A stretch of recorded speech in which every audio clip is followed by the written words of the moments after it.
मातोश्री शकुंतला साहेब यांच्या दुष्करी अग्नीच्या निमित्तानं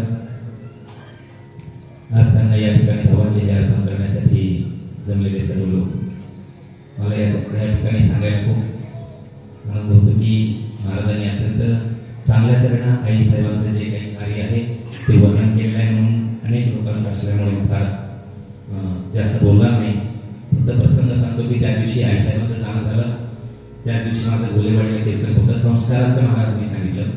आई साहेबांच्या शेवटच्या टप्प्यामध्ये होतं आणि मी राजाभाऊंना म्हणालो होतं की आपण दुसरीकडे आपण राहण्याची व्यवस्था केली तरी चालेल, पण आई साहेबांचे संस्कार असल्यामुळे मी त्या दिवशी रावसाहेबांच्या घरीच होतो आणि त्या कीर्तनामध्ये अशी बातमी आली, इकडे कीर्तन चालू आहे आणि इकडे आई साहेबांनी देह ठेवला. ज्या वेळेला भगवंताला आता महाराजांनी सांगितल्याप्रमाणे की आपल्याला मुक्ती मिळवण्यासाठी दुसरं काही लागत नाही. अंतकाळी ज्याच्या नाम आले मुखा तुका म्हणे सुखा पार नाही. आणि म्हणून अशा या पुण्यात्म्याला आपली भावांजली अर्पण करता यावी म्हणून काल परळून या ठिकाणी आलो. कारण मला पुण्यवंत व्हायचं होतं. महाराजांनी सांगितलं पुण्यवंत होण्यासाठी काही करू नका, पुण्यवंत व्हावे हे त्या सज्जनाची नावे.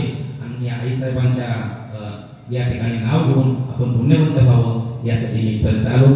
मी माझ्या वतीनं वारकरी सेवा प्रतिष्ठान वारकरी विचार मंच यांच्या वतीनं आई साहेबांना भावांजली अर्पण करून थांबतो.